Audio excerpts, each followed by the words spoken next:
Hi guys, welcome back to my channel. It's been quite some time since I've sat down to film a video. I think it's been a couple of months, honestly. Probably something like that.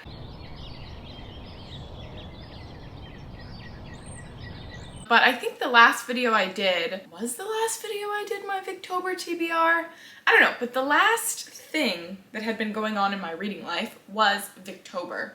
And I never ended up wrapping up my Victober reading. So we're gonna sit down and do that today, as well as wrap up all the other books that I read since then. So like in November, I think I'm not gonna include the books that I've read so far in December. But yeah, my reading life has been, it was like slow. It was super slow in November. I think I got really burnt out on reading Victorian literature, to be completely honest with you, because, and I'll get to it, I'll let you know when I get to the book that really burnt me out. But I didn't really read a lot in November. I think I maybe listened to like one audiobook and read one physical book. Did I? What does November say? What did I read in November? I finished one of the books that I wanted to read for Victober, and then I really just wanted to move on. I listened to 3 audiobooks in November, and I started one book physically but ended it, or finished it in the beginning of December, but I'll talk about that book today. So I guess, without further ado, I have everything in my handy dandy notebook. By the way, I like to write everything down in my notebook. All the books that I want to read, things that I want to do, things like that. So, okay, we'll start with October. So, Victober. All right, I read 6 books in October. 3 of them were physical books. 3 of them were audiobooks, which were like contemporary romance audiobooks, because that's what I listen to on audio, because my brain cannot absorb anything else auditorily. Okay, so the first book that I read was Madame Bovary by Gustave Flaubert. I'd never read Madame Bovary before. I included this in my reading vlog that I did, actually, which I think I posted, was one of my most recent videos that I posted. So if you're interested in hearing my take on this, you'll hear it more there, so I'll link that down below. But I'd never read this before. I'd seen the movie when I was much younger, so I knew that it was like very tragic. I knew the general story, but I didn't remember specifics. I didn't completely remember everything. So I really enjoyed reading this book. Originally, I gave it, I think, 4 stars upon finishing it, but I'd been thinking about this book so much since I finished it, so I had to bump it up to a 5-star, because to me, that's what really makes me love a book. If I think about it a lot after the fact, and even if it's something that I didn't necessarily like or agree with, if it has some sort of element that makes me question something about the world or myself or other people, I think that that's what's really important and extremely valuable and deserving of like praise, I suppose. But that's not to say I necessarily disagreed with this book. I found this book to be, I read it kind of as like a cautionary tale, to be honest. So we're following, in the beginning, we're following this guy named Charles, I think is his name.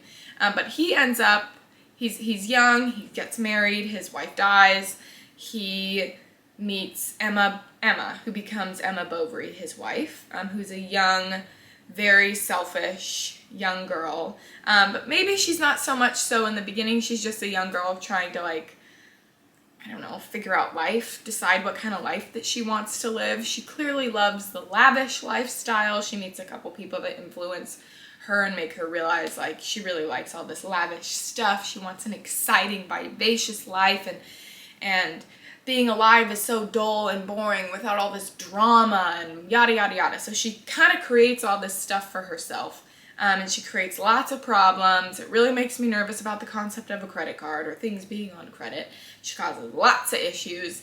Her and her husband are clearly not compatible, which is just so interesting to me to think about, like, the concept of marriage, especially the concept of marriage in a historical context, and how many unhappy relationships there probably were too, and are still now obviously today, but like it was just such a fascinating book. It was really, really fascinating. It was really tragic at the end. It gave me anxiety, and I think this is something that everybody should read. I really do. I think this is a great book. It's a great classic. So that was Madame Bovary. After that, what did I read?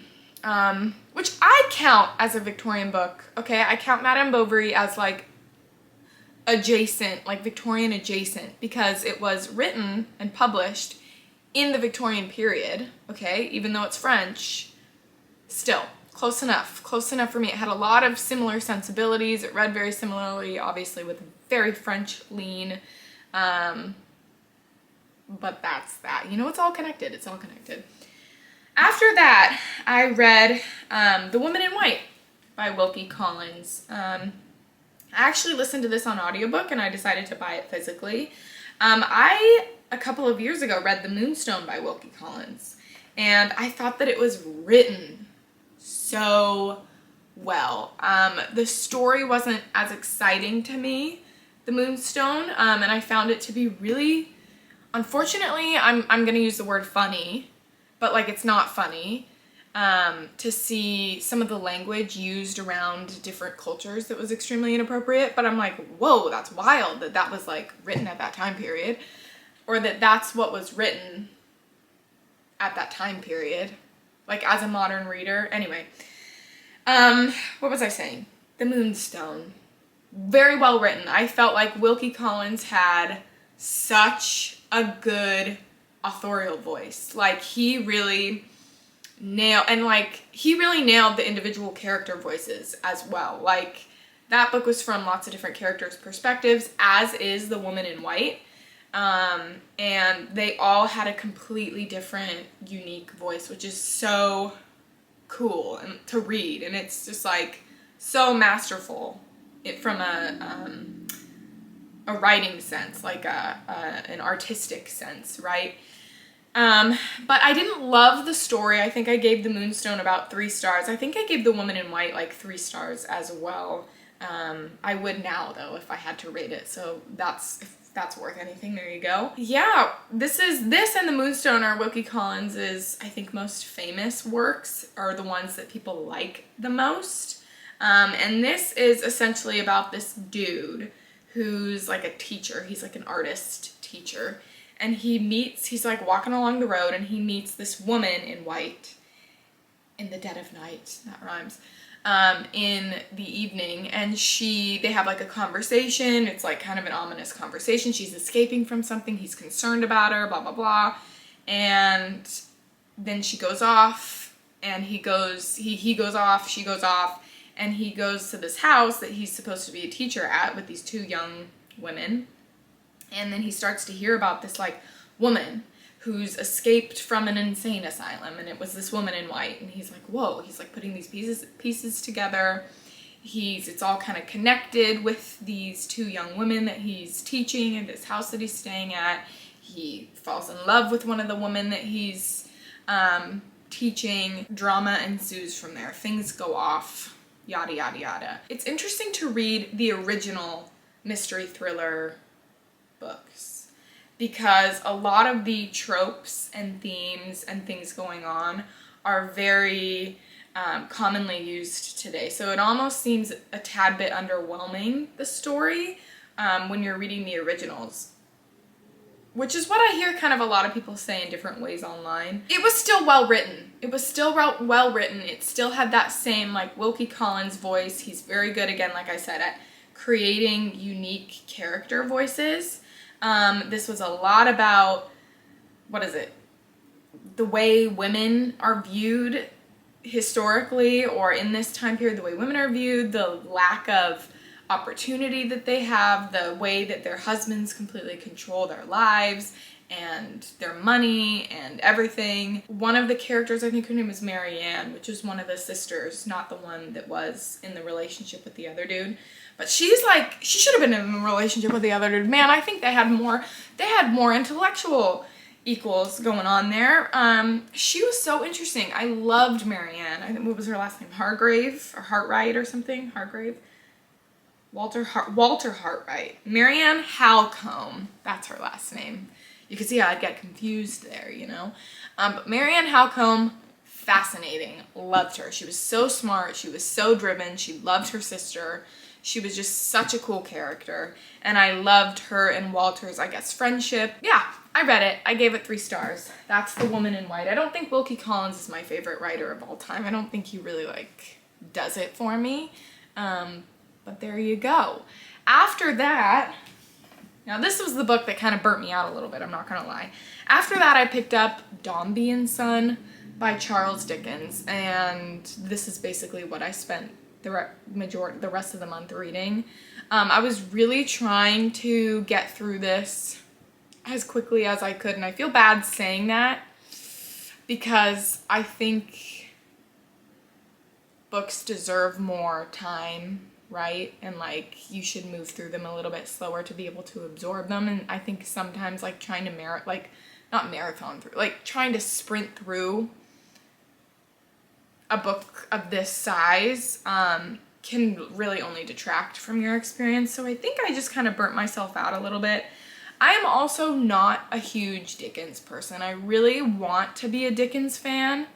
I really want to be a Dickens fan. I actually own all of his books because, you know, I like to collect stuff. I get excited and bada bing, bada boom, you know. But I want to love Charles Dickens. I don't think that I just don't think he's my guy, though. I don't think he's my guy. And I haven't accepted that yet. But I should need to accept that maybe at some point. Maybe I'll find a book in his oeuvre that really works for me, though, at some day. Or really works for me someday. So I'm really holding out hope. But anywho, I read Dombey and Son. And the reason that I picked up Dombey and Son is because the group read, which incidentally I did not end up getting to, because again, I got burnt out, was The Doctor's Wife. No? Yeah, The Doctor's Wife by Mary Elizabeth Braddon. And everyone online was saying that this book was spoiled in The Doctor's Wife, so read this first if you're interested. I was interested in reading Dombey and Son. It was a lot of people online that I follow favorite Dickens book. I hope this isn't my favorite Dickens book because that wouldn't bode well for the rest of the books, you know what I mean? But I did like parts of this. So essentially we're following the family, the Dombey family, and the patriarch of this family, Mr. Dombey, is very into his business. He's only cares about furthering the family business. He doesn't really care about anything else. His first wife dies in childbirth, birthing his second child, which is finally a son, thank God, because she gave him a daughter 7 years prior, and he was very upset because a daughter cannot continue the family name of Dombey. He wanted an heir. So he now has his son. His wife died, and he's like, his son is being raised. Other characters come in, as they do in Dickens novels. So we get to see lots of different people from many different classes in the Victorian time period in London, which is always very interesting. You get Dickens' take on that. You really feel the grime, you really feel the greed of the higher class and the opulence and just the extremities of that divide. Again, which is interesting. I loved the Son. Other than that, it's just Dickens is difficult for me because I just feel like his characters really are caricatures. And I think I prefer a little bit more realism in my literature, even though I, of course, love fantasy and magical realism and all that. But I think I prefer the characters to feel, I don't know, a little bit more, less ridiculous. Not my fave. I gave it 3 stars. I kind of suffered through it. Once I reached the halfway point, I was like, dear God, just let me finish this. So, yeah, the daughter, what's her name?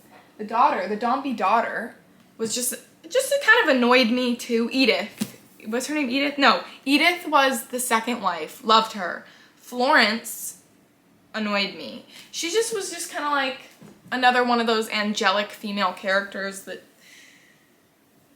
everyone can be like, oh, she's never done anything wrong in her life, and like maybe she hasn't, but it's annoying, it's boring, it's annoying. I don't like characters like that at all. So Dombey. After that, I listened to Slow Dance by Rainbow Rowell, which is a contemporary romance set, I believe, in Nebraska. We're following two characters who are now older. I think they're like older than when they were in high school, because we get flashbacks from when they're in high school. They're about in their mid-30s in present timeline. And they were best friends. It's a man and a woman. They were best friends when they were in high school. Things happened. They went on their way. They went to college. Their lives and sensibilities were a little bit different, but they were also like probably super compatible. And they meet again as adults. Our main character is a mother of two young children, and she has recently gone through a divorce. She meets up with her old friend again. Her name is Shiloh, his name is Carrie, and you see their romance, and it was I thought a really good book. I gave it 4 stars, I believe, and it felt very real. It felt like a very real, refreshing, contemporary romance style book that wasn't like fluffy. I felt like, again, like I said, it had a lot of real elements to it.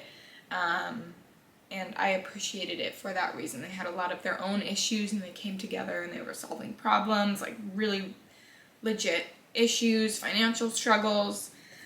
So I really liked Slow Dance. I haven't thought about it too much since reading it or since listening to it, but I still thought it was great. If it sounds interesting, go for it. After that, I listened to Daydream by Hannah Grace, which is another contemporary romance in the Maple Hills series. So Icebreaker, Wildfire, and Daydream. I didn't like Daydream. I think I gave it 2 stars. So it wasn't awful, but I didn't like it. Icebreaker is my favorite of that series. Yeah, the people are in college. They're romance books. One of the guy's a hockey player. He's the captain of the hockey team. I think he might be a little bit, I don't know if he's on the spectrum, it doesn't specify, but he's got his like quirks, as we all do. And I liked that. I was excited to read that. There were elements of that I really loved, super related to. And the female, Hallie, I think was her name, is a bookworm. She's a writer. I cannot read books about writers. I don't like it. I really don't like it. If it's annoying, I find it to be annoying. So there you go. Yeah, they meet, they get to know each other, they become friends. What else? I don't know. I'm kind of blocking it out of my mind. I really didn't love Daydream. So I'm bummed because I wanted to like it. I like the quirky representation, the like having social anxiety, being nervous about all these responsibilities that you have and not being able to deal with it, not wanting to be around people all the time. I like reading about introverted people. I'm an introverted person with like social anxiety. So I liked that element to it. I wanted to really love the book, but I just didn't. And there you go. After that, I listened to Life's Too Short by Abby Jimenez, which rounds out me having read all of Abby Jimenez's books this year. And I gave it 4 stars. I liked it. We're following a main character who's living next door to this man. Our main character is a female. She has a young infant. It is not her baby. Like, she didn't birth the child. It is her sister's child that she's taking care of. She is an influencer. That's how she lives and makes her money. She's living next door to this man who's a lawyer who owns the building that she lives in. He's ending his relationship in the beginning of this book. He goes over to her house because the baby is really loud and he can't sleep. They end up becoming friends. It's like a friends to lovers situation. It's like, oh my gosh, does he like me? I don't want to ruin our friendship. But then, you know, they fall in love, obviously, over the course of the whole book. But it's much more than that. Our main character has, she thinks she's dying. She does not tell him, but she's kind of like putting her affairs in order. She doesn't want anything serious to happen between herself and this guy. She doesn't want to hurt anybody because she doesn't want to leave anybody behind. People in her family have died, and it's difficult like she doesn't want to harm anybody by like leaving them. So that's kind of her struggle. It ends up working out, and not to spoil it, but it's a contemporary romance, so you know where it's going, you know? And I thought it was cute. I like Abby Jimenez. I can tell this is one of her earlier works, but you could still get the same style, same themes, ideas. And I really like Abby Jimenez, so there you go. Life's Too Short. Pretty good. After that, so that's everything that I read in October. Let's move on to November. We have another audiobook, I guess, I finished before I finish this next one. A contemporary romance audiobook. Yet again, we have All Roads Lead Here by Mariana Zapata. I like Mariana Zapata. Did I? Oh. Whoa. I read 2 Mariana Zapata books I forgot about that, in November. So I listened to All Roads Lead Here, which I really liked. I gave 4 stars to. This woman goes, she used to be dating this really, really famous dude, and she wrote all of his songs, so she's a songwriter. And she was mistreated in that family, and she finally leaves after like 14 years or 10 years or something, and she goes and moves to this small town, I think in Colorado, that she grew up in with her mother, who disappeared when she was younger. No one ever found her, so that's like some trauma in her life. She goes back to this small town. She rents an Airbnb from this our main love interest dude owns. He has a teenage son who's like into music, so she has like a cool bond with the son. But the guy is like a grumpy dude, you know? But he's got his own trauma, again, as we all do. And they form a friendship and a relationship, and it is extremely mature, and I really liked it. So it's refreshing for me to read adult romances where the main characters are a little bit older, they're having mature conversations, they're actually communicating with each other. So I really liked All Roads Lead Here. I think I totally would recommend it. I also I finished it finally, because I started it and I got halfway through, maybe like 2.5 years ago. What is it called? The Wall of Winnipeg and Me. And I think I gave it 3 stars. I think it deserves 2, maybe 1.5 from me. I don't like The Wall of Winnipeg and Me. I don't know. I have not fantastic opinions of that book. I just think it's super bland. And also the male love interest was not interesting to me. I don't even think the female love interest was that interesting to me. He is a professional football player. He's a total jerk. I really think he's just like a jerk. And that's why I had to put it down the first time and like DNF it halfway through, because I really hated the male love interest. I'm like, he can't come back from this. He can't come back from this. I don't care what his excuses are. He cannot come back from this. And, you know, of course, people have trauma, right? And I think The Wall of Winnipeg and Me, let me backtrack for a second. Famous football player, very, very famous football player, and his assistant, who has been his assistant for like 2.5 years. And then she finally decides to quit because she's over it, because she's not being respected at work, and she has her own dreams and goals of herself to start her own business, doing graphic design. So she does that, but in the beginning of the book, she's deciding to leave this job. She eventually does leave this job, and he's like, why'd you leave me? Like, you can't leave me, come back to work. And they kind of get to know each other from there, because he needs citizenship, so they get married so he can have citizenship, so he doesn't get deported. So that's the shtick of the book, but he's a jerk, and I know that they each had their own trauma, which I totally respect. But as a reader reading a romance book, I just don't feel like it was fully, I just didn't enjoy it. I didn't enjoy the romance book. I think, of course, people have their own, everybody in the world has their own trauma, okay?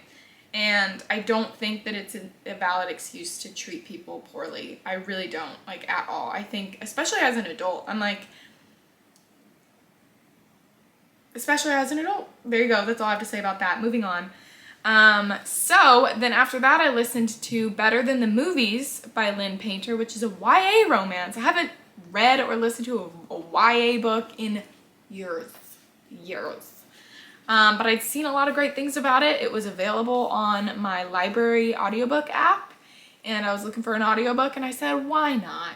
You know, why not take a crazy chance to do a crazy dance? Here we are. So I really liked it. Super surprised, really liked it. The main female narrator's voice was like really annoying. She's like a type A, anal, high school girl that just like, I need to date this person, and like, this is what I'm like, what does he mean? Or like, does he like my hair? Like, I don't know.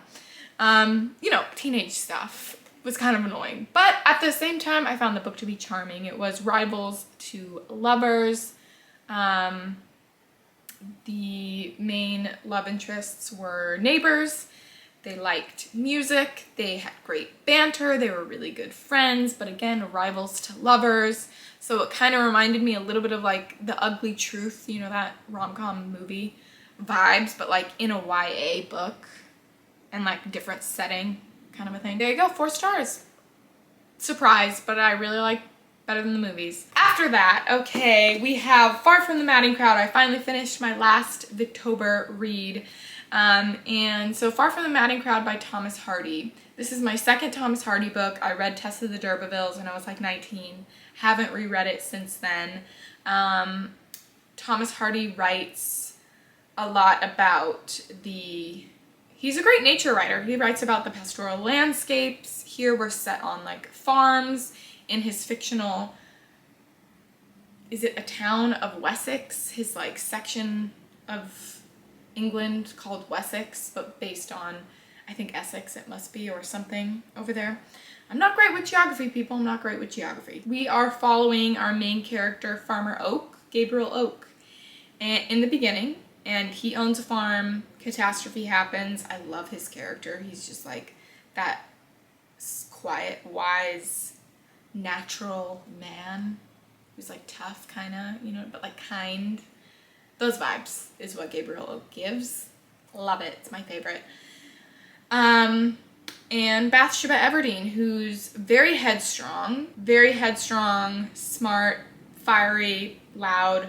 I guess loud is a word that I'd use. Headstrong, fiery, passionate, capable. And she ends up inheriting a farm because her uncle died. So she inherits a farm. Gabriel Oak ends up working at this farm after his own catastrophe happens. And it is about, he loves Bathsheba. He proposed to her before he went there. But he loves Bathsheba. Bathsheba ends up having like all these different men fall in love with her. Like I think it's 3 specifically, but everyone's in love with Bathsheba and in awe of her, which is another annoying thing that happens in books. And I guess I could see, like, she's a cool person. I could see it. I could see why people would fall in love with her, I guess, or like be in awe of her. But at the same time, it's like these characters I don't feel like had enough interaction for it to feel valid for me, you know? So it was just kind of like, okay, here we go. Suspending disbelief. But basically we have this guy who she falls in love with, ends up getting married to, who's like, he's a fuckboy. Okay, he's a fuckboy. That's what we'd call it in modern times, and that's what he is here. And he has his own philandering past, probably present as well. And he had, I think, got this other girl pregnant. Anyway, there's drama going on there. I know that there is a lot of psychological and philosophical probably layers to this story, and that each of these characters represent something else, like something, you know, and I'm not going to fully go into my thoughts on that, and I haven't fully analyzed what I think each thing might represent or mean, but I don't think this spoke to me. I don't think it really worked for me. I don't think it aligned with my energy, if I'm being completely honest. It wasn't my favorite, but Thomas Hardy is a beautiful writer. That's going to be my take on Far from the Madding Crowd, which is surprising because I know a lot of people love Far from the Madding Crowd. I think it's fine for me. The vibes are giving fine. So there. I also listened to a thriller. It was a mystery called Someone in the Attic by Andrea Mara, which is an Irish author. This book is set in Ireland. We have a family who moved there from the States after their daughter, who's like 13, something really bad happened between her and some friends, so they moved to get out of, I think, America and out of that situation for the daughter. And they also have a son, a young son, and this husband and wife are now no longer husband and wife, so they're divorced, but they have their own dynamic. Anyway, they think someone's in the house. They're seeing people post videos of their house and things going on online. The mom doesn't believe it. The son's like, no, like he comes and like looks at me when I sleep, and it's like kind of creepy. But this was a very mid mystery. I thought that it had great potential, but it squandered it pretty quickly, and it got really boring and repetitive for like 85% of the book. It was the same thing of like the mom like, nobody's in our house, I don't know what's going on, blah blah blah. And the son, sorry, that made me nervous, I heard a noise. And the son is like, no, there is someone in the house. And we know, yeah, there probably is someone in the house. You know, this mom is just being ridiculous. And there's like this other stuff going on with her job. And I feel like it's obvious, super obvious who the person is, like the bad person is. And yeah, so that is that.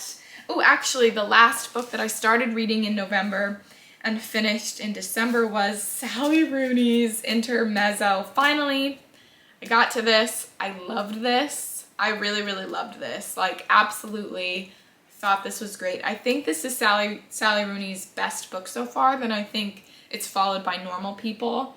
I do not like Conversations with Friends, and I thought Beautiful World, Where Are You was fine, but not memorable at all. But this is really, I think, her best work. I think this honestly does read. It reads to me like a future classic, and I've always kind of felt that way about Normal People, but I think my love of the TV show and the actors and the actress and the actor that did Normal People, the TV show, just nailed it. So I don't know how much that sways my opinion of that book now at this point, but Intermezzo was so good. We follow two brothers, about 12 to 15 years apart in age, maybe probably like 12, I don't know. And their dad recently passed away. These brothers are very different, and don't have the best relationship, and then after their father dies, it's like gets pretty dramatic. They're both grieving, you know, they're grieving. The young brother is like 20 or 22. He's a chess prodigy. He's really great at chess. I loved all of the metaphors about chess and life, and it really made me think about, yeah, every single, there's like seemingly infinite number of decisions that we can make in our own lives and moves that we can make in our own lives. But then once you make that move, you've made that move. And then where do you go? You have to just go forward from there. You cannot go backwards. And other people, you know, make moves against you or not, or like around you, and you kind of have to react to that as well, or take that into account when you're making your next moves. So I really liked the metaphor of chess and life. And the older brother, I didn't love the older brother, but his perspective was really artfully written. It reminded me a lot of Emer McBride, who's another contemporary Irish author who'd previously won the Woman's Prize, I think, for A Girl is a Half-Formed Thing, like years ago, and was longlisted for her other book, The Lesser Bohemians, which I love. I love The Lesser Bohemians, published by Faber and Faber. Such a beautiful cover, such a beautiful book. Sorry, my battery just died, so I had to change the battery. So if the camera has moved, that's why. Okay, but I was saying, I loved The Lesser Bohemians by Emer McBride. I think that was like in 2017 that was published and longlisted for the Woman's Prize, but let's move this a little bit actually. There we go.